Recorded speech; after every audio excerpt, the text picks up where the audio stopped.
자, 이 와중에 그래도 저희가 이제 목요일에 고정 코너를 진행을 해야 되기 때문에요. 오늘은 어떤 이슈를 가지고 오셨습니까? 최근에 이제 어제가 네. 그 삼성그룹 창립 79주년이었습니다.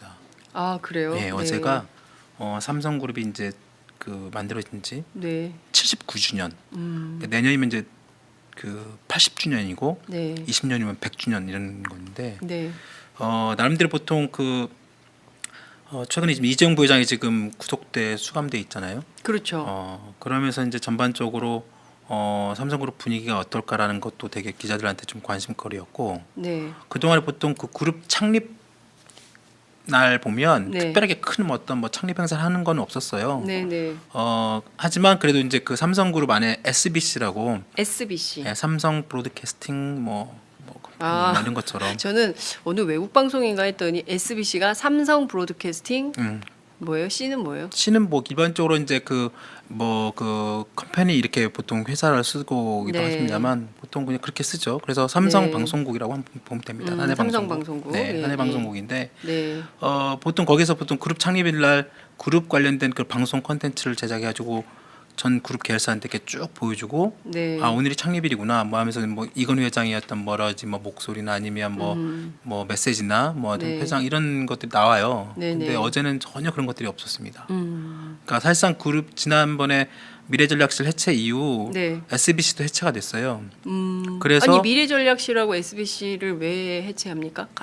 전혀 별개의 조직 아니에요? 그러니까 사실상 이제 그 미래전략실은 이제 해체하면서 네. 삼성 삼성 SBC 같은 경우도 사실상 그 미래전략실에 부속돼 있으면서 오다 그룹에 방송. 그렇죠. 그룹의 오다 방송. 그룹의 그런 네. 것들 전격적으로 삼성 직원들이 우리나라 한 18만 명 되잖아요. 18만 삼성인. 예, 그리고 맞아요. 전세적으로 하면 또 한 50만 명 이상 훨씬 그렇게 많고. 큰 회사군요. 그러니까 예. 그쪽 쭉 많은 어떻게 보면 시청자 내지는 네. 자신들 직원들한테 50만이 다 볼까요? 근데 오마이 TV에도 우리 기자들 잘 안 보던데.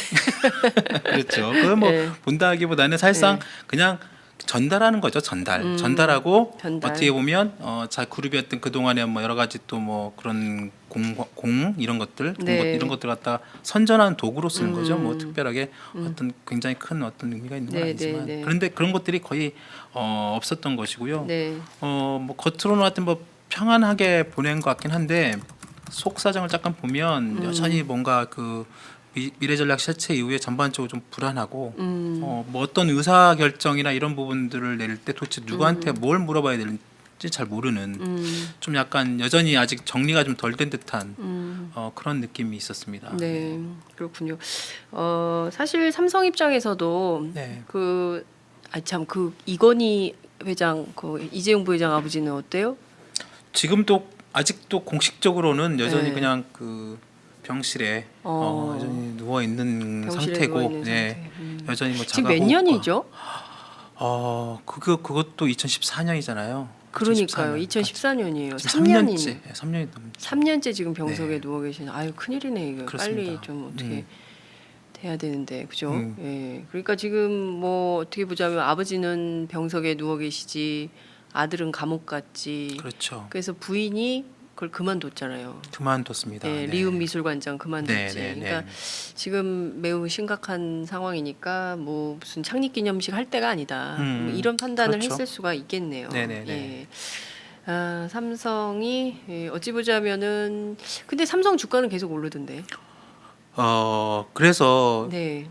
최근에 보면 박근혜 전 대통령이 헌법재판소에 탄핵 결정이 난 이후에 예. 우리나라 종합주가지수 코스피 지수가 사상 최대 포인트를 기록하고 있습니다. 예. 2,100선 훨씬 넘어가고 있고 그리고 이건희 회장 이후 이재용 부회장이 들어선 이후로 이후에 삼성전자 주가도 마찬가지. 이재용 부회장이 구속된 이후로 네. 구속돼도 불구하고 오히려 삼성전자 주가는 지금 210만 원이 넘을 정도로 와. 사상 최고가를 210만 원이요? 한 주당.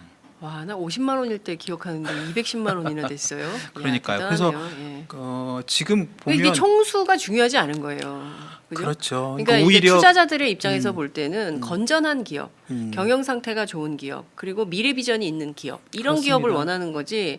총수가 뭐 어디 정권에 돈 갖다 주고 로비해가지고 자기 뭐 3세 경영권 승계 이 더 싫은 거예요. 오히려 그죠? 그러니까 네. 그런 거죠. 그러니까 그 이번에 박근혜 최순실 게이트 이후로 네. 전반적으로 이 정치적 불안정성이 때문에 한국의 전반적인 금융시장도 되게 불안해지고 네, 네. 작년 연말부터 계속 그 정체 상태 사실상 거의 뭐 그 금융시장 자체가 예. 뭐 그 큰 어떤 뭐 흐름도 없고 예. 왜냐하면 다른 어떤 미국이나 이런 네네. 그 금융시장에 비하면 한국 시장이 되게 그 정체돼 있거나 오히려 떨어지거나 그리고 그런 정치적 불안정성이 같이 금융시장에 묶여서 그런 그 분석도 있었는데 여하튼 그 박근혜 전 대통령이 그 탄핵이 되고 또 완전히 물러나면서 오히려 그 금융시장에서는 그런 불안정성, 정책 불안정성이 사실상 해소가 돼가지고 코스피 지수가 더 지금 2,100선 훨씬 지금 박근혜 전 대통령 지금 취임 동안에 가장 높은 지금 그 금융시장의 그 코스피 지수 오르고 있어요. 네. 삼성전자는 마찬가지, 삼성전자도 마찬가지로 이재용 부회장 구속 이후로 더 훨씬 더 주가 훨씬 오르고 있고. 예. 예. 그러니까 전반적으로 그런 어떤 지배 구조 오히려 그리고 좀 더 아까 말씀하신 것처럼 단순 어떤 재벌 총수 네. 내지는 어떤 그 대통령의 어떤 그런 부분 네. 그런 뭐 불신 이런 부분들이 오히려 금융시장 이런 데서는 또 호기로 작용했다는. 그렇군요. 지금 계속 얘기를 좀 이어가 보도록 하겠습니다. 그 삼성 얘기인데요. 제일 궁금한 게 홍석현 회장이 돌연 네, 그렇죠. 지난 JTBC 주말에, 네. 중앙미디어 중앙일보 네트워크 네, 대표 회장직을 사임했어요. 네.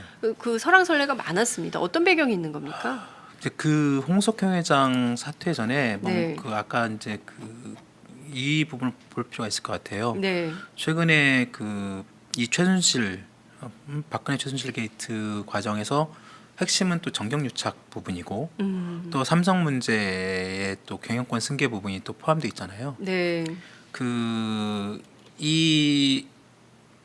이번 특검 수사에서도 가장 핵심이 그 뇌물죄 부분이었고 네네.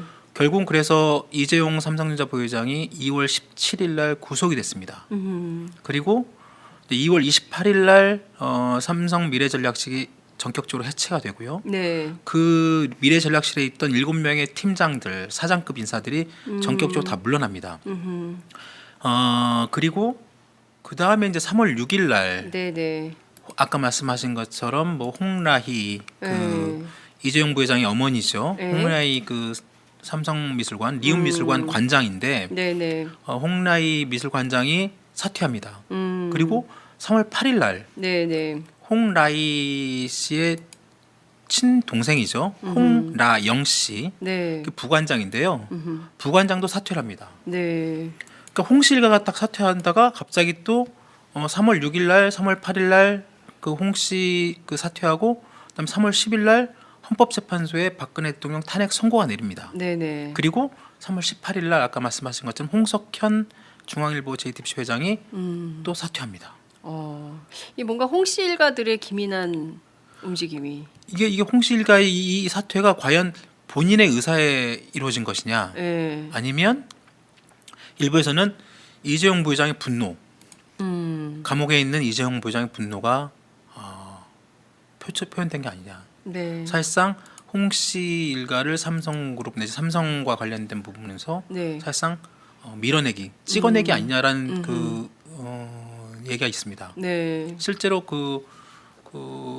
홍라희 관장이 물러났을 때 그 네. 과정도 보면 네. 여러 가지로 좀 의심쩍은 부분이 있어요. 네네. 그때 홍라희 관장이 사퇴할 때 보도 자료가 나옵니다. 네. 사퇴. 뭐 제가 자료 화면 혹시 준비가 되지만 네네. 그때 홍라희 그 관장이 그냥 간단하게 네. 뭐 6일 날 퇴진 보도 자료를 갖다가 삼성 문화재단에서 보도를 그 언론사에 뿌립니다. 네네. 근데 그 양식이 혹시 자료가 준비가 됐으면 보면 되겠지만 네네. 그 퇴진 보도 자료라고 보기에는 참 이상한 딱 두 어. 줄짜리 보도 자료를. 보도 자료 나옵니다. 홍라희 삼성미술관장은 일신상의 이유로 네. 3월 6일 리움과 호암미술관 관장직을 사퇴하기로 결정했음 이상.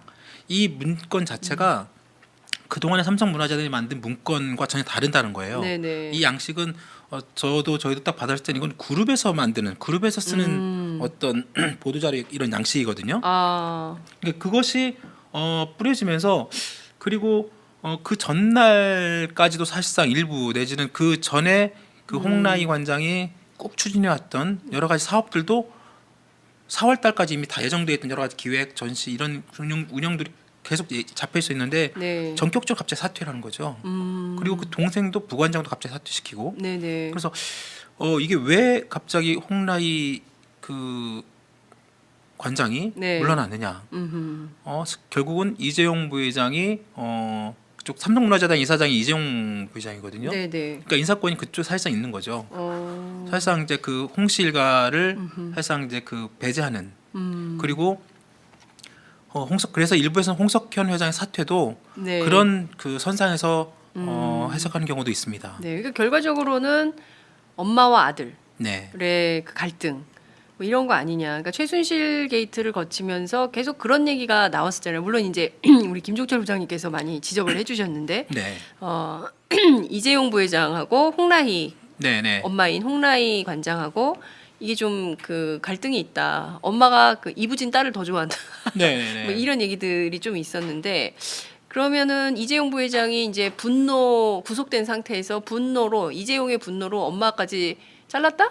이렇게 볼 수 있나요? 근데 이게 그러니까. 좀 상상하기 어려운데 일반인의 시각으로. 그러니까 이게 네. 그 지난번에 저희 그 한번 이 방송에서 한 말씀을 드렸는데 저기 나오네요. 네네네. 홍라희 삼성미술관 관장 사퇴 저 보도 자료가 저렇게 나왔습니다. 그러니까 딱 그 단 두 줄짜리 저게 보통 일반적으로 그 삼성문화재단에서 나온 보도 자료가 아니라 네. 그룹에서 쓰는 양식이에요. 그 한자와 함께 맨 마지막 이상이라는 표현까지 그룹에서 어떤 내용을 발표할 때 저렇게 쓰거든요. 삼성그룹에서 저렇게 하나요? 그렇습니다. 저게 이제 그렇군요. 발표할 때 문서 네. 내용이. 그러니까 이거는 그러니까 문화재단 쪽에서는 전혀 이런 양식 우리는 쓰지도 않고 이런 양식이 사실상 위에서 내려온 것이다라고 네. 인식을 하는 것이죠. 근데 무슨 공무원들보다 더 공무원처럼 저렇게 쓰네요. 그렇죠. 네. 더 공무원 대단히 관료적이다라는 관료적이고. 생각이 좀 듭니다. 네네네 그렇습니다.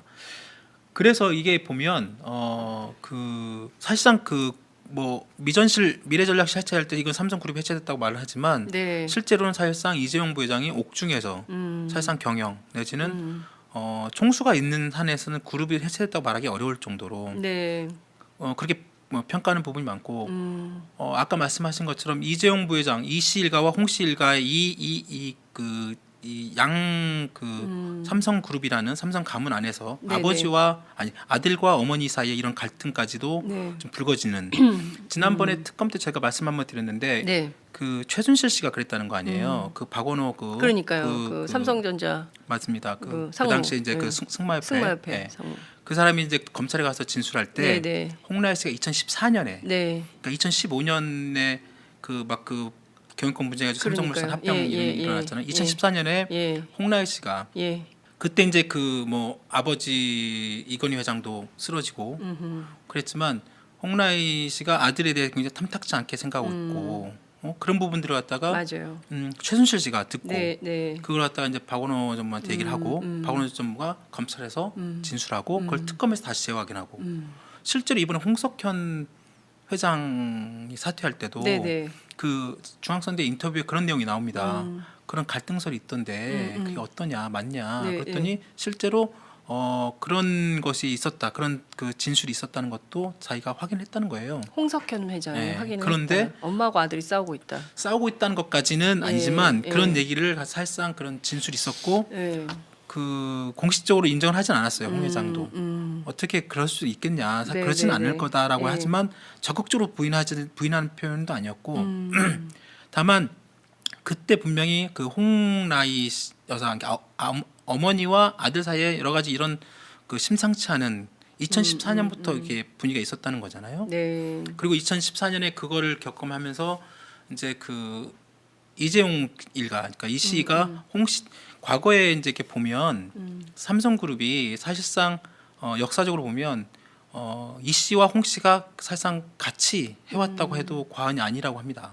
네, 그러니까 그렇군요. 이병철 회장과 그 홍석현 회장의 아버지인 홍진기 씨. 네네. 사실상 그 이병철 회장이 홍진기 씨를 갖다 같이 홍진기 씨가 그 중앙일보 네. 그 회장이었잖아요. 그러니까요. 중앙일보 예, 회장이고 아들한테 홍석현한테 물어준 그렇죠. 것이고 예, 그분의 딸이 홍라희 씨고. 홍라희 씨입니다. 예. 근데 저는 이해가 안 되는 포인트가 이런 거예요. 그러니까 되게 그 저희가 이제 옛날에 이제 양심수 석방, 뭐 구속자 석방 뭐 이런 거 할 때 네네네. 보면 어머니들이 제일 적극적이거든요. 그렇죠. 예, 지금 세월호 참사를 통해서도 저희들이 이제 다윤이 엄마 또 은화 엄마 이렇게 계속 가장 현장에서 제일 적극적으로 이 진실 규명을 위해서 애쓰시는 분들이 바로 엄마 아빠들인데 아들이 구속이 됐는데 한 달 만에 면회를 갔더라고요. 3월 16일 날 갔죠.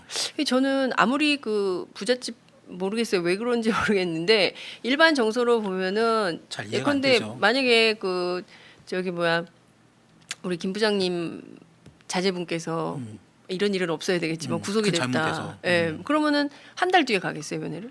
매일 가죠. 매일 가죠. 바로 가죠. 바로 가죠. 그 예, 다음 날. 바로 가죠. 네. 바로.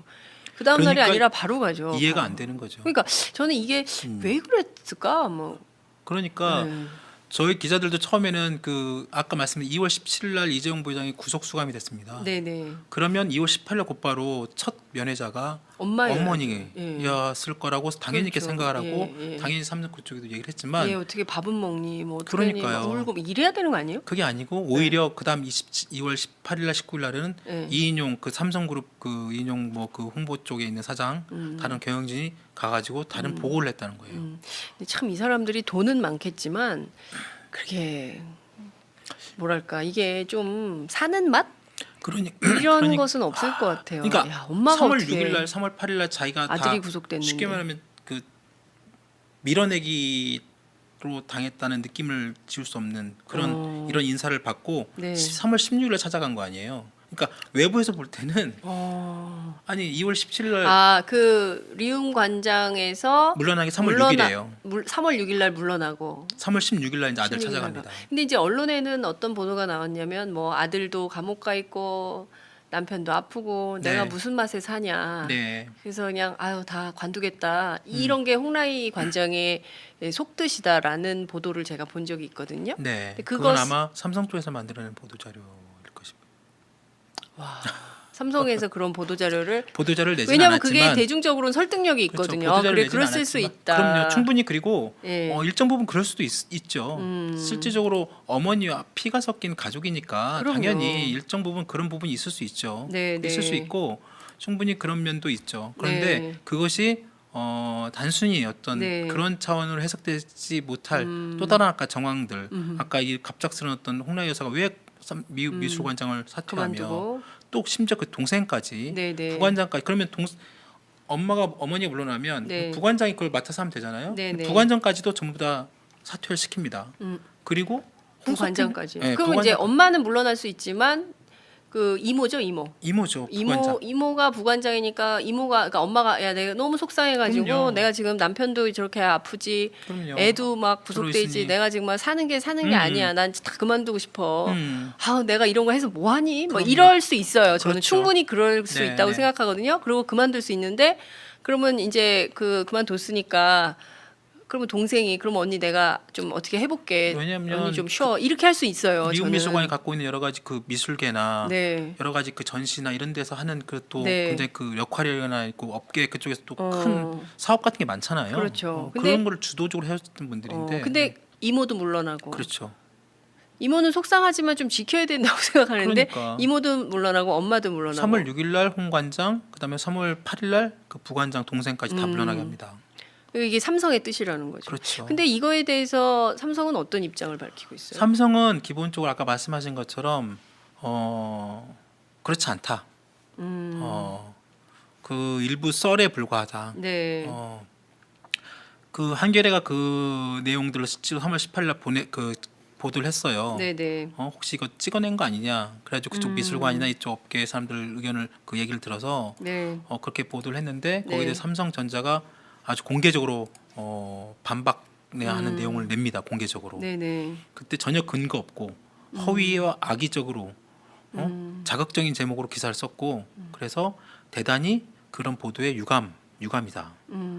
오히려 그럼 삼성전자가 또 무슨 얘기를 했냐면 한겨레 신문을 상대로 해서 네. 전혀 사실무근인 썰들을 기초로 해가지고 어머니와 아들 사이를 왜곡하는 그런 보도 행태를 중단하라. 이렇게까지 얘기합니다. 한겨레가 그런 보도를 막 하니까. 네, 한겨레가 저번에 3월 10 그럼 혹시 그 아마 미술 쪽 담당 기자가 쓴 것 같아요. 제가 보니까 그쪽 업계 얘기를 들어서 충분히 그런 취재를 할 수 해가지고. 있는. 근데 이제 삼성전자에서 강하게 그런 보도에 유감을 표시하고 말 그대로 전혀 사실무근이다 이런 식으로 얘기를 하지만 실제로 정말로 그런 이 앞서 그 말씀드린 홍 관장의 그런 사퇴 과정 아까 뭐처럼 보도 자료 그다음에 홍 관장과 그 부관장이 그 4월달에 준비된 전시 이런 것들 다 이런 일정들이 갑자기 다 취소가 되고 다른 홍 관장이 했던 여러 가지 그런 그 사업들이 전부 다 돌연 없어지고 이런 것들이 전혀 예상치 못한 전혀 그 상식적으로 맞지 않는 일이 벌어지고 있다는 거죠. 그러니까 충분히 언론 입장에서 보면 이게 왜 그런가라는 어떤 당연히 의심을 할 수밖에 없는 것이고 그런 것들에 대한 사람들의 얘기를 듣고 보도를 한 것인데 삼성전자에서는 이걸 굉장히 강하게 그런 어떤 가정사에 대해서 썰 아니냐, 사실 무근이다, 강한 유감 이렇게 좀 강하게 나온 부분도 좀 솔직히 저는 개인적으로 납득이 좀 안 되고요. 그러니까요. 그리고 홍석현 회장 건도 마찬가지입니다. 홍석현 회장의 사퇴 건도 과연 그 일부에서는 뭐 홍석현 회장이 정치의 뜻이 있으며 대선에 어떤 나올 가능성이 많다 이러면서 이제 자신이 사퇴를 했다고 하는데 과연 정말 그럴 것인가? 라는 건 좀 다른 문제죠. 네, 그렇군요. 그 삼성의 얘기를 들을수록 이것은 그냥 그 범상한 가정집 얘기가 아니라 그럼요. 네. 무슨 드라마 같아요. 네. 뭐 무슨 드라마에서 나오는 그런 얘기 같은데 앞서 많은 국민들이 궁금해하는 게 홍석현 회장이요. 네. 출마할까요 대선 후보로? 이 정치권에는 사실 여의도 안에는 굉장히 많은 얘기가 돌아다니고. 어떻게 보세요? 정치부장을 오래 하셨으니까 오히려 제가 더 묻고 싶어요. 우리 장 국장님은 출마하실 거라고 보세요?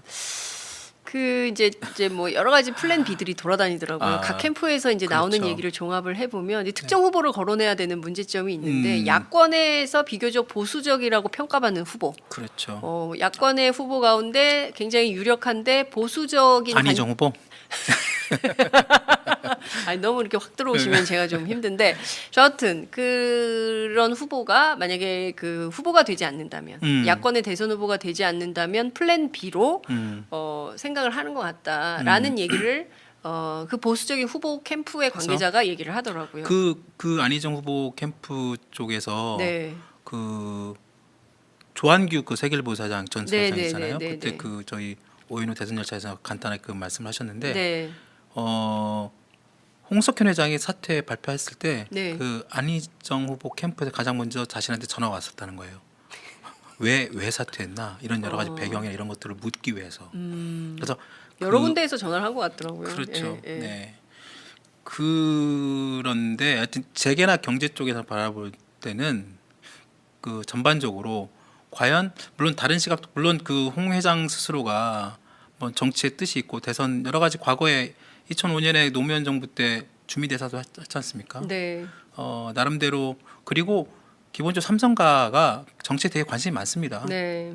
예전에 이병철 회장도 정치 한번 하려다 못했고 그 자기가 사업을 하다 보니까 정치인들한테 너무 고개 숙이는 게 너무 화나고 그래서 특히 또 그래서 언론사를 직접 차렸고 정치는 뜻을 못 잃었고 그리고 이제 홍 회장 쪽에 이제 홍실가 쪽에 이제 언론을 넘겨주면서 일 했지만 홍 회장도 아버지로부터 중앙일보를 넘겨받고 꾸준히 뭐 여러 가지 정치 쪽에 관심이 있었죠. 물론 당신이 지금 뭐 대선 그런 얘기까지 나오고 있습니다만 정말로 대선에 나올 수 있을까? 아까 조한규 전 사장 같은 경우는 대선에 나올 가능성이 90%다 이런 말씀도 하셨는데 저희 쪽에서 볼 때는 90%는 못 나올 것이다. 이게 저희가 보더라도 그래요. 이제 경제 사이드에서도 이제 그렇게 보시지만 정치 사이드에서 볼 때도 왜냐하면 너무 늦었어요. 왜냐하면 늦었죠. 각 당이 전부 후보 경선을 시작을 했고 지금 이제 스타트를 한다 하더라도 만약에 12월에 대통령 선거라면 뭐 해볼 수 있죠. 남은 그렇죠. 기간 동안 좀 도전해볼 수 있는데 지금 후보를 알리기도 되게 어려워요. 그러니까 2달 지금 한 50일도 안 48일인가요? 그렇죠. 47일인가요? 50일도 안 됐죠. 50일도 안 남은 이 기간 동안에 사실 우리나 홍석현이 누군지 알지. 사실 일반 대중들은 홍석현이 누구야? 뭐 그럼요. 홍라이 이건희 부인 뭐 이렇게 할 수 있지만 그럼요. 홍석현이 누군지 이 사람이 갖고 있는 가치와 비전 정책이 뭔지 물론 이제 리셋 코리아로 중앙일보가 계속 네. 뭐 일종의 캠페인을 했습니다만 그 자체로 이거를 그 파워풀하게 대선 플레이를 하긴 매우 어려울 거다. 그러니까 정치부에서 정당 관련 취재를 오래 했던 기자들은 그렇게 도전하기 굉장히 쉬운 카드는 아니다 이런 분석들을 하고 있습니다. 그래서 나온 이유가 네. 홍석현 회장의 사퇴가 그래서 이상한 겁니다. 뭔가 비밀의 열쇠를 오늘 열어주실 것 그렇죠. 같아요. 왜냐면 왜 그만뒀을까? 그러니까 왜 그러냐면 네, 분명히 홍 회장 스스로가 대선 내지는 큰 정책 뜻을 잊고 이미 여시제나 뭐 아까 리셋 코리아나 이런 네네. 것들을 자신이 준비를 해온 측면도 있을 거예요. 네네네. 그런데 예상치 못하게 최순실 게이트 이후로 갑자기 조기 대선 국면이 확 들어온 거죠. 그렇죠. 그런데 정말 다시 자신이 대선에 이런 큰 뜻이 있고 큰 정치가 생각이 있었다고 하면 네, 굳이 지금 이 상황에서 중앙일보 회장을 왜 사퇴하겠습니까? 왜 한 거예요? 갑자기 그러니까 여러분 너무 주목되죠. 오늘 그 김종철 부장 어, 얘기를 꼭 듣고 싶어지네요. 예.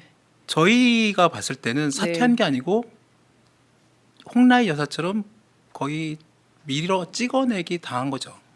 누구한테? 이재용 부회장한테요? 그렇게 봐야 되는 거죠. 이재용 부회장이 당신 물러나세요 이렇게 한 거예요? 사실상 이제 대놓고는 안 했지만 왜냐하면 네네. 이제 이모부니까. 근데 그 지분 족하죠. 관계가 여전히 삼성의 의존도가 높습니까? 엄밀히 말하면 분리돼 있습니다. 예, 예. 그리고 다른 회사죠. 네. 그리고 법적으로 보나 이렇게 봤을 때는 전혀 그렇지 않습니다. 음. 당연히 독립적으로 운영되고 제가 있고. 처음 듣는 분석이에요. 네, 독립적이죠. 그런데 예, 예. 왜 지금 이때 물러납니까? 네. 오히려 물러나지 않고 이걸 자리를 유지를 해야 되는 거죠. 그리고 그렇죠. 그 이번에 그 최순실 게이트에서 JTBC가 한 역할이 있지 않습니까? 네.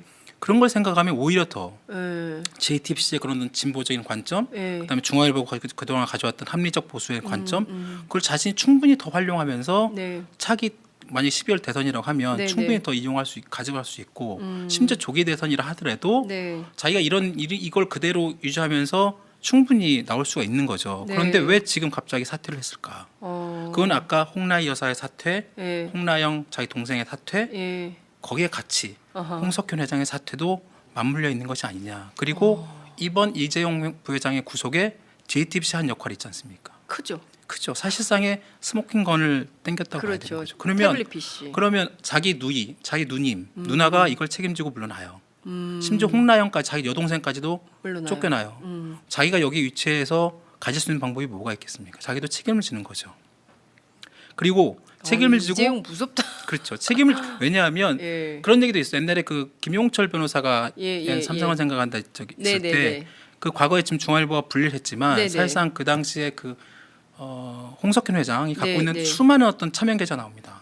맞아요. 그것이 사실상 이건희 회장의 것이다. 그렇죠. 라는 예, 그 증언이 진술이 나와요. 나왔죠. 그러니까 예. 사실상 중앙일보가 홍씨 일가가 갖고 있긴 하지만 이건 여전히 이씨 쪽에서는 우리 회사라고 생각하는 거죠. 중앙일보를. 그렇죠. 중앙일보 제이타. 어. 그러니까 그건 나를 달려? 그거는 그렇죠. 다 그만두세요. 그럼요. 이거예요? 그거는 그래서 결국은 오. 홍씨 일가에서도 네. 마찬가지로 여전히 그런 걸 갖고 있는 거죠. 야, 이게 그러니까 뭐 우리가 편히 생각한 대로 엄마, 아버지, 이모, 그래서 삼촌 뭐 이런 아. 관계가 아닌 거네요. 그리고 또 하나는 예. 지금 홍석현 회장이 완전히 철저히 권력 관계로. 그렇습니다. 돈에 의한 권력. 또 하나는 또 관심은 홍석현 회장은 또 마찬가지로 중앙일보 JTBC를 자기 아들한테 물려줘야 됩니다. 그렇죠. 홍정도. 홍정도 사장 지금 예. 홍정 사장이거든요. 예. 삼성의 지원이 없으면 제대로 된 세습이 안 됩니다.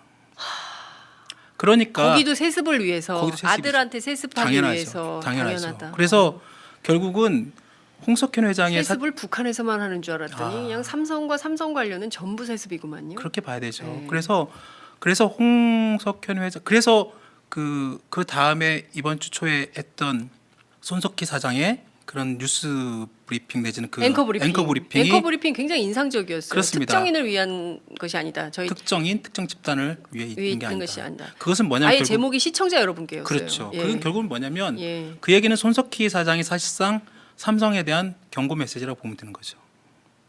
너희들이 나의 어떻게 보면 보호막인 홍석현 회장을 날렸지만 나도 언제든지 그만둘 수 있다는 뜻을 보낸 것이죠.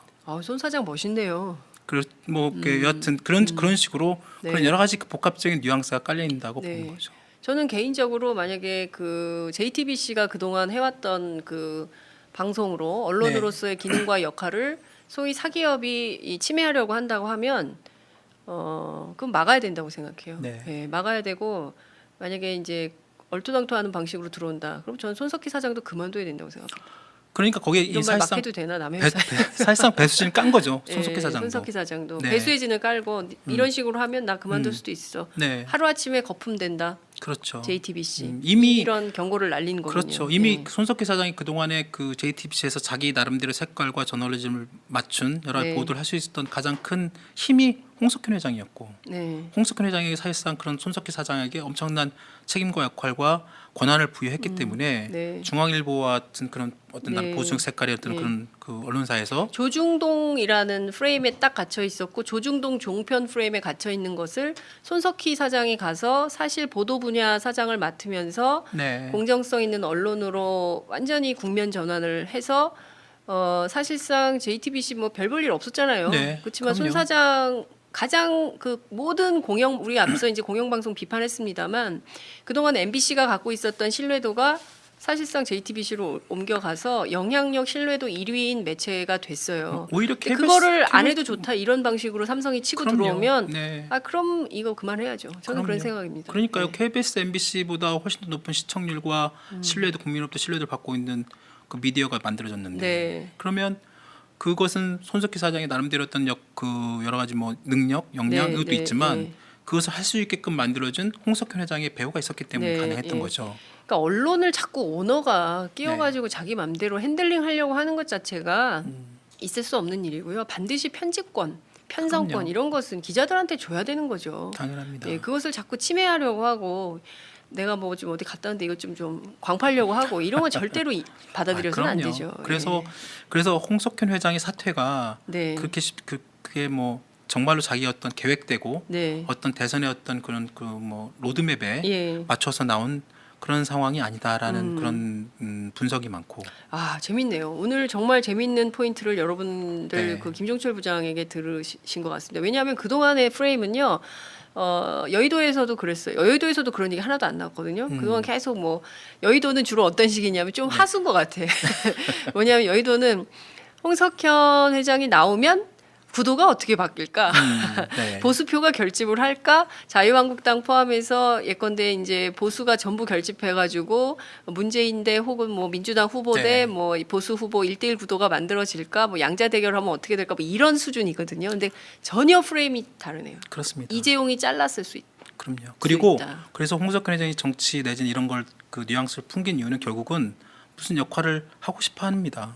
홍석현 회장이 없는 중앙일보, JTBC 네. 그러면 삼성에 더 의한 어떤 여러 가지 그런 좌지우지될 수 있는 네. 핵심은 자기 아들로의 3세 경영권 승계가 중앙일보, JTBC도 제대로 가야 되는데 삼성의 지원 없이는 쉽지 않죠. 그러면 홍석현 회장이 나가서 뭘 해야 되겠습니까? 이재용 일병 구하기를 할 수밖에 없는 거죠. 그것이 자기 아들의 세습을 위해서 도움이 네. 되는 일입니다. 그건 안 되죠.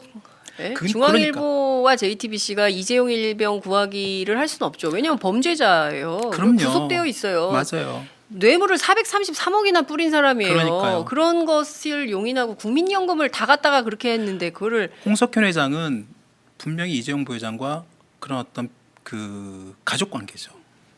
사실상의 네. 그 자기 그 누님이 사실 어머니이고 네네. 자기 조카인데 그리고 지금 현재 이 과정에서 당신이 홍석현 회장이 어떤 식으로 정치에 입문하게 되거나 네. 정치적 역할을 할 수 있는 위치까지 오르게 된다면 과연 사람들은 어떻게 볼까? 홍석현 회장이 정말로 그걸 보여주려면 네. 정말 제대로 된 정치에서 제대로 된 어떤 모습을 보여주려면 말씀하신 것처럼 이재용 부회장과의 관계를 정확하게 청산을 해야 됩니다. 그 청산이라는 얘기는 정치적인 청산 문제가 있을 수 있어요. 이번에 재벌 개혁에 대한 여러 가지 정경유착, 재벌 개혁에 대한 어떤 국민들의 어떤 기대, 네. 야망, 그 요망이 있잖아요. 네. 그거를 홍석현 회장이 자기 스스로가 정확하게 밝혀야 됩니다. 이번 기회에 정확하게 정치 할래면 하고 당연하죠. 말래면 말고. 당연히 이재용 왜냐하면 부회장은 홍석현 정치한다는 소문이 굉장히 많았어요. 맞습니다. 노무현 정부 때부터. 그렇죠. 예, 정치에 그러니까 꿈이 있다, 뜻이 있다. 만약에 진짜 그 홍석현 회장이 예. 아까 말씀하신 민주당의 네. 어떤 보수 후보와 네. 어떻게 연결됐거나 네. 아니면 심지어 지금 문재인 후보 야당 그 민주당 후보와 각을 서는 네. 다른 쪽 보수 쪽에 대변하는 후보로 나설 수 있는 그런 여러 가지 뭐 그 아까 말씀하신 플랜 B 이런 것들이 있긴 한데 네. 결국 종점은 홍석현 회장이 자신의 어떤 정치의 어떤 그런 선의 내지는 자기 어떤 그런 여러 가지 그런 뭐 그 그림 네. 큰 그림들을 제대로 국민들한테 진정성 있게 가려면 어떻게 이재용 부회장과의 관계를 청산하고 정치적이든 어떤 식으로든 법률적이든 네. 그래야지 그렇지 않고서는 그 홍석현 회장의 정치의 선의가 절대 제대로 읽혀질 수 없는 거죠. 근데 이제 바꿔놓고 생각해 보면 이재용 부회장 입장이 되면 아니 삼촌이라는 사람이 말이야. 그게 다 그러니까. 우리 회사 돈이고 말이야. 우리 그렇죠. 아버지가 만든 거, 우리 할아버지가 그럼요. 한 거고 이런 건데 왜 삼촌이 말이야. 나를 이렇게 사실상 자기 결정적으로 나를 그렇죠. 이렇게 보냈다고 만들어 보는 거죠. 나를 보내 다 그만두세요. 이랬을 수 있겠다라는 그럼요. 생각도 좀 듭니다. 근데 이제 우리가 여염집이 아니기 때문에 그 집은 네. 그 보통의 시각과 보통 사람들의 눈높이로 해독 불가. 그렇습니다. 해독이 불가해요. 아니 박근혜 대통령 전 대통령의 그 이런 집도 해독 불가예요. 해독 불가잖아요. 예. 이해가 안 되잖아요. 예, 예, 예. 네. 그 얘기는 제가 누구한테 들었냐면은 박근영 씨의 남편 아, 신동욱 총재로부터 총재. 제가 들었습니다. 그렇죠. 해독 불가다. 우리의 눈높이로 이해하면 안 된다. 박 씨 일가는 전혀 다른 세계다. 이런 얘기를 딴 했는데 나라 분위기 거의 같아요. 딴 나라다 네. 얘기를 했는데 이게 지난번에 봤더니 그 서민 행동을 되게 많이 했잖아요. 네. 박근혜 전 대통령이 네. 그 신당동 떡볶이집에 가가지고 그 정치인들끼리 밥을 먹는데 떡볶이를 먹는데 전역 당시 비서실장은 너무 잘 먹는 거예요. 신당동 떡볶이를 박근혜 전 대통령 못 먹더라고요. 이게 뭐야? 어떻게 이거 먹을지 어떻게 모르지. 먹는 거야? 이런 걸 먹으라는 이런 표정으로 햄버거도 포크와 나이프가 있어야 먹는다는 거 아니에요. 그러니까 다르죠. 네. 그런데 더 이상 이렇게 다른 것을 우리 국민들이 용인하거나 용납할 수 없다는 것이 지난 헌재 판결입니다. 네. 특권 의식 특별한 거 없습니다. 다 똑같습니다. 법 그럼요. 앞에 만인은 평등하고요. 그럼요. 뇌물사범 법으로 사법 처리해야 되고요. 검찰이 언제 구속영장 청구할지는 알 수 없지만 무기징역까지 가능합니다. 저는 죄의 값을 치러야 되죠. 이번에 검찰의 네. 그 박근혜 전 대통령 수사 과정을 보면서 네. 전 진짜 앞으로 검찰이 모든 피의자들 우리 국민들 모든 피의자들에 대해서도 박근혜 전 대통령 조사했던 것처럼 했으면 좋겠어요. 똑같이. 왜냐하면 네. 조서를 보고 그 본인한테 고쳐줘. 수정할 수 있는 시간을 충분히 줬으면 좋겠어요. 7시간씩. 7시간을 자기가 모든 문구를 다 고쳤다는 거 아니에요? 그러니까요. 우리나라 지금 검찰 지금 오늘도 막 수많은 사람들이 검찰 조사 받고 계실 텐데 누가 그렇게 해주겠어요. 그렇습니다. 네. 네. 그 어제 김덕진 그 퇴진행동 네. 대외협력 팀장 나와서 이런 얘기했어요. 진짜 깜짝 놀랐다는 거. 자기 이제 그 구치소 많이 가고 조사 검찰 조사 엄청 받았는데 그 구속된 상태에서 네. 피의자로 구속된 상태에서 검찰이 부르는데 안 가? 안 가도 되는 거야?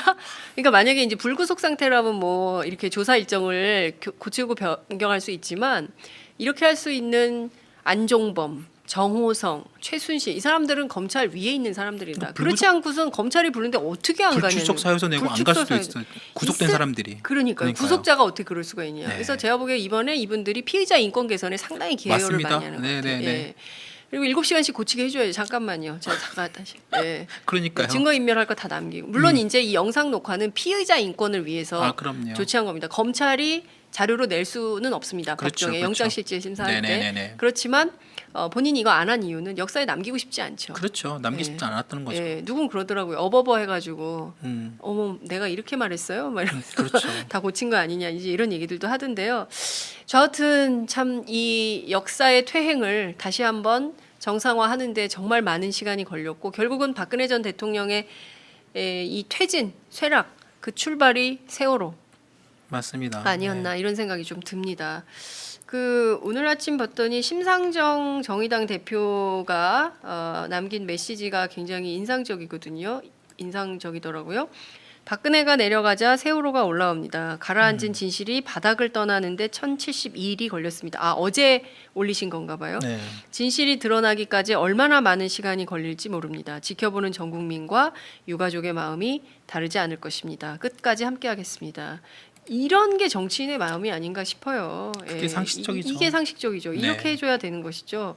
정말 제대로 된 정치인들이 제대로 국민들과 함께하는 정치, 정의로운 정치가 돼야 그때야 우리가 정상화됐다 이렇게 평가할 수 있을 것 같습니다. 네. 자, 시청자 의견 좀 보겠습니다. 조임현님께서 미국 델라웨어입니다. 너무 가슴 아프고 알입니다. 제발 인양 잘 하셔서 미 수습자들 가족 품으로 안기길 기도합니다. 항상 수고해 주시는 오마이TV 화이팅 하셨습니다. 그러고 보니까 제가 지금 저희가 5시 반부터 시작을 했거든요. 6시 반, 7시 반, 8시 반, 9시 반, 10시 반, 11시 반.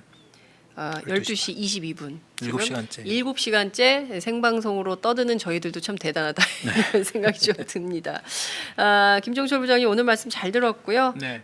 다음 주에 더 재미난 소식. 정말 이거는 충격적이네요. 와, 이게 특종 아니에요? 네, 네, 이건 특종인 것 같은데요. 아유, 어디서도 들을 수 없는 분석을 매주 목요일 김종철의 비연프에서만 여러분 함께 하실 수 있습니다. 목요일 오전 10시에는 김종철을 만나러 여기 오시기 바랍니다. 오늘 말씀 잘 들었습니다. 네. 고맙습니다. 네. 그 전날까지도 사실상 일부 내지는 그 전에 그 홍라희 관장이 꼭 추진해 왔던 여러 가지 사업들도 4월 달까지 이미 다 예정돼 있던 여러 가지 기획, 전시 이런 운영들이 계속 잡혀 있어 있는데 네. 전격적으로 갑자기 사퇴를 하는 거죠. 그리고 그 동생도 부관장도 갑자기 사퇴시키고. 네네. 그래서 이게 왜 갑자기 홍라희 그 관장이 네. 물러났느냐? 음흠.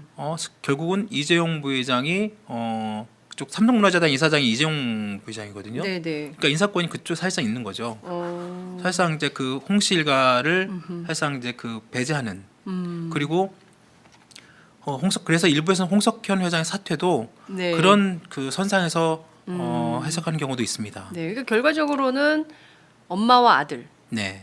그 갈등 뭐 이런 거 아니냐. 그러니까 최순실 게이트를 거치면서 계속 그런 얘기가 나왔었잖아요. 물론 이제 우리 김종철 부장님께서 많이 지적을 해주셨는데 네. 이재용 부회장하고 홍라희 네. 네. 엄마인 홍라희 관장하고 이게 좀 그 갈등이 있다. 엄마가 그 이부진 딸을 더 좋아한다.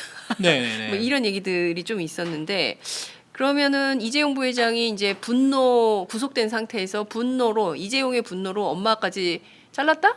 이렇게 볼 수 있나요? 근데 이게 그러니까. 좀 상상하기 어려운데 일반인의 시각으로. 그러니까 이게 네. 그 지난번에 저희 그 한번 이 방송에서 한 말씀을 드렸는데 저기 나오네요. 네네네. 홍라희 삼성밀건 그 관장 사퇴 저 보도 자료가 저렇게 나왔습니다. 그러니까 딱 그 단 2줄짜리 저게 보통 일반적으로 그 삼성문화재단에서 나온 보도 자료가 아니라 네. 그룹에서 쓰는 양식이에요. 그 한자와 함께 맨 마지막 이상이라는 표현까지 그룹에서 어떤 내용을 발표할 때 저렇게 쓰거든요. 삼성그룹에서 저렇게 하나요? 그렇습니다. 저게 이제 그렇군요. 발표할 때 문서 네. 내용이. 그러니까 이거는 그러니까 문화재단 쪽에서는 전혀 이런 양식 우리는 쓰지도 않고 이런 양식이 사실상 위에서 내려온 것이다라고 네. 인식을 하는 것이죠. 근데 무슨 공무원들보다 더 공무원처럼 저렇게 쓰네요. 그렇죠. 네. 더 공무원 대단히 관료적이다라는 관료적이고. 생각이 좀 듭니다. 네네네 그렇습니다.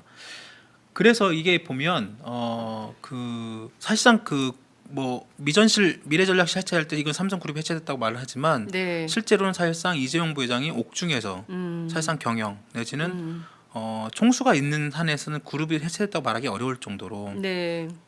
그렇게 평가하는 부분이 많고 이게 더 싫은 거예요. 오히려 그죠? 그러니까 네. 그런 거죠. 그러니까 그 이번에 박근혜 최순실 게이트 이후로 네. 전반적으로 이 정치적 불안정성이 때문에 한국의 전반적인 금융시장도 되게 불안해지고 네네. 작년 연말부터 계속 그 정체 상태 사실상 거의 뭐 그 금융시장 자체가 예. 뭐 그 큰 어떤 뭐 흐름도 없고 예. 왜냐하면 다른 어떤 그 미국이나 이런 네네. 그 금융시장에 비하면 한국 시장이 되게 그 정체돼 있거나 오히려 떨어지거나 그리고 그런 정치적 불안정성이 같이 금융시장에 묶여서 그런 그 분석도 있었는데 여하튼 그 박근혜 전 대통령이 그 탄핵이 되고 또 완전히 물러나면서 오히려 그 금융시장에서는 그런 불안정성, 정책 불안정성이 사실상 해소가 돼가지고 코스피 지수가 더 지금 2,100선 훨씬 지금 박근혜 전 대통령 지금 취임 동안에 가장 높은 지금 그 금융시장의 그 코스피 지수 오르고 있어요. 네. 삼성전자는 마찬가지, 삼성전자도 마찬가지로 이재용 부회장 구속 이후로 더 훨씬 더 주가 훨씬 오르고 있고. 예. 그러니까 전반적으로 그런 어떤 지배 구조 오히려 그리고 좀 더 아까 말씀하신 것처럼 단순 어떤 재벌 총수 네. 내지는 어떤 그 대통령의 어떤 그런 부분 네. 그런 뭐 불신 이런 부분들이 오히려 금융시장 이런 데서는 또 호기로 작용했다는. 그렇군요. 지금 계속 얘기를 좀 이어가 보도록 하겠습니다. 그 삼성 얘기인데요. 제일 궁금한 게 홍석현 회장이 돌연 네, 그렇죠. 지난 JTBC 주말에, 네. 중앙미디어 중앙일보 네트워크 네, 대표 회장직을 사임했어요. 네. 그 설왕설래가 많았습니다. 어떤 배경이 있는 겁니까?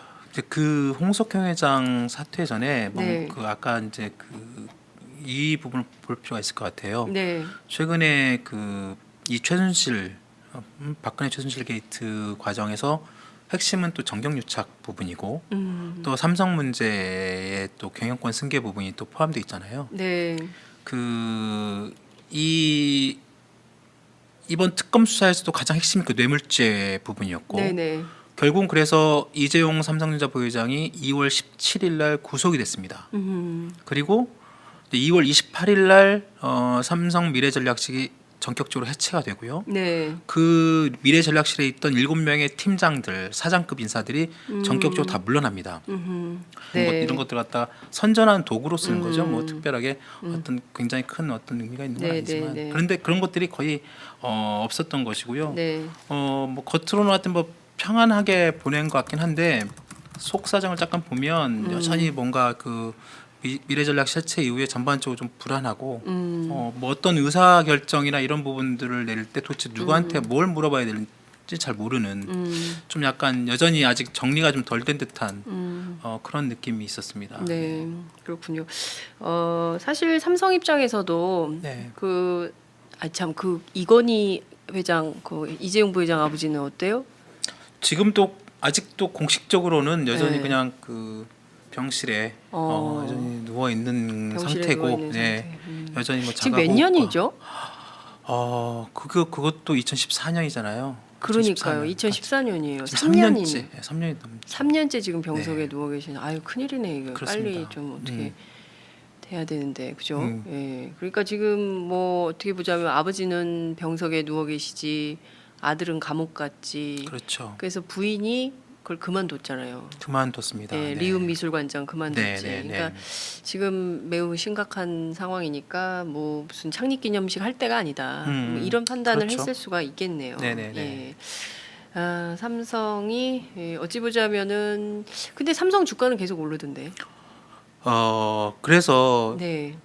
최근에 보면 박근혜 전 대통령이 헌법재판소에 탄핵 결정이 난 이후에 예. 우리나라 종합주가지수 코스피 지수가 사상 최대 포인트를 기록하고 있습니다. 예. 2,100선 훨씬 넘어가고 있고 그리고 이건희 회장 이후 이재용 부회장이 들어선 이후로 그 이후에 삼성전자 주가도 마찬가지. 이재용 부회장이 구속된 이후로 네. 구속돼도 불구하고 오히려 삼성전자 주가는 지금 210만 원이 넘을 정도로 와. 사상 최고가를 210만 원이요? 네, 한 주당.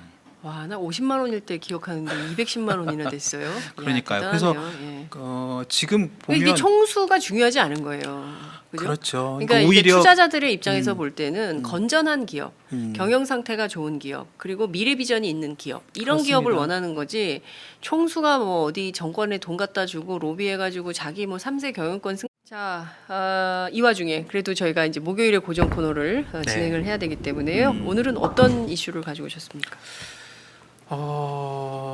최근에 이제 어제가 네. 그 삼성그룹 창립 79주년이었습니다. 아 그래요? 네, 어제가 삼성그룹이 이제 만들어진 지 네. 79주년. 내년이면 이제 80주년이고 네. 20년이면 100주년 이런 건데 네. 나름대로 보통 최근에 지금 이재용 부회장이 지금 구속돼 수감돼 있잖아요. 그렇죠. 그러면서 이제 전반적으로 삼성그룹 분위기가 어떨까라는 것도 되게 기자들한테 좀 관심거리였고 네. 그동안에 보통 그 그룹 창립 날 보면 네. 특별하게 큰 어떤 창립 행사를 하는 건 없었어요. 네, 네. 하지만 그래도 이제 그 삼성그룹 안에 SBC라고 SBC. 삼성 브로드캐스팅 아. 이런 것처럼 저는 어느 외국 방송인가 했더니 SBC가 삼성 브로드캐스팅 뭐예요? C는 뭐예요? C는 뭐 일반적으로 이제 그 컴퍼니 이렇게 보통 회사를 쓰고기도 네. 하십니다만 보통 그냥 그렇게 쓰죠. 그래서 삼성 네. 방송국이라고 한번 보면 됩니다. 한해 삼성 방송국. 방송국. 네, 예, 한해 예. 방송국인데 네. 보통 거기서 보통 그룹 창립일 날 그룹 관련된 그 방송 콘텐츠를 제작해 가지고 전 그룹 계열사한테 이렇게 쭉 보여주고 네. 아 오늘이 창립일이구나 뭐 하면서 뭐 이건희 회장의 어떤 뭐라지 뭐 목소리나 아니면 뭐 메시지나 뭐 네. 회장 이런 것들이 나와요. 네네. 근데 어제는 전혀 그런 것들이 없었습니다. 그러니까 사실상 그룹 지난번에 미래전략실 해체 이후 네. SBC도 해체가 됐어요. 그래서 아니 미래전략실하고 SBC를 왜 해체합니까? 뭐 전혀 별개의 조직 아니에요? 그러니까 사실상 이제 그 미래전략실은 이제 해체하면서 네. 사내방 삼성 SBC 같은 경우도 사실상 그 미래전략실에 부속돼 있으면서 오다 그룹에 방송. 그렇죠. 그룹의 오다 방송. 그룹의 그런 네. 것들 전격적으로 그 삼성 직원들이 한 우리나라 한 18만 명 되잖아요. 18만 삼성인. 예, 그리고 맞아요. 전세적으로 하면 또 한 50만 명 이상 와, 훨씬 그렇게 많고. 큰 회사군요. 그러니까 예. 그쪽 쭉 그 많은 그 어떻게 보면 시청자 내지는 네네네. 자신들 직원들한테 그 50만이 다 볼까요? 근데 뭐 오마이 TV에도 우리 기자들 잘 안 보던데. 그렇죠. 그걸 뭐 네. 본다기보다는 사실상 네. 그냥 전달하는 거죠. 전달하고 전달. 어떻게 보면 자 그룹이었던 그 동안에 뭐 여러 가지 또 뭐 그런 공 이런 것들 그리고 그 다음에 이제 3월 6일 날 네네. 아까 말씀하신 것처럼 뭐 홍라희 그 네. 이재용 부회장의 어머니죠. 네. 홍라희 그 삼성미술관 리움미술관 관장인데 네네. 홍라희 미술관장이 사퇴합니다. 음. 그리고 3월 8일 날 네네. 홍라희 씨의 친동생이죠. 홍라영 씨, 네. 그 부관장인데요. 부관장도 사퇴를 합니다. 네. 그러니까 홍씨 일가가 딱 사퇴한다가 갑자기 또 3월 6일 날, 3월 8일 날 그 홍씨 그 사퇴하고 그다음 3월 10일 날 헌법재판소에 박근혜 대통령 탄핵 선고가 내립니다. 네네. 그리고 3월 18일 날 아까 말씀하신 것처럼 홍석현 중앙일보 JTBC 회장이 또 사퇴합니다. 이 뭔가 홍씨 일가들의 기민한 움직임이. 이게 홍씨 일가의 이 사퇴가 과연 본인의 의사에 이루어진 것이냐 예. 아니면 일부에서는 이재용 부회장의 분노 음. 감옥에 있는 이재용 부회장의 분노가 표현된 게 아니냐. 네. 사실상 홍씨 일가를 삼성그룹 내지 삼성과 관련된 부분에서 네. 사실상 밀어내기, 찍어내기 아니냐라는 그 얘기가 있습니다. 네. 실제로 그 홍라희 관장이 물러났을 때 네. 그 과정도 보면 네. 여러 가지로 좀 의심쩍은 부분이 있어요. 네네. 그때 홍라희 관장이 사퇴할 때 보도 자료가 나옵니다. 네. 사퇴. 뭐 제가 자료화면 혹시 준비가 되지만 네네. 그때 홍라희 그 관장이 그냥 그 간단하게 네. 뭐 그 6일 날 퇴진 보도 자료를 갖다가 삼성 문화재단에서 보도를 그 언론사에 뿌립니다. 네네. 근데 그 양식이 혹시 자료가 준비가 됐으면 보면 되겠지만 네네. 그 퇴진 보도 자료라고 보기에는 참 이상한 딱 두 어. 줄짜리 보도 자료를. 보도 자료 나옵니다. 홍라희 삼성미술관장은 일신상의 이유로 네. 3월 6일 리움과 호암미술관 관장직을 사퇴하기로 결정했음 이상 이 문건 자체가 그동안에 삼성문화재단이 만든 문건과 전혀 다르다는 거예요. 네네. 이 양식은 저희도 딱 받았을 때는 이건 그룹에서 쓰는 어떤 보도 자료 이런 양식이거든요. 아. 그러니까 그것이 뿌려지면서 그리고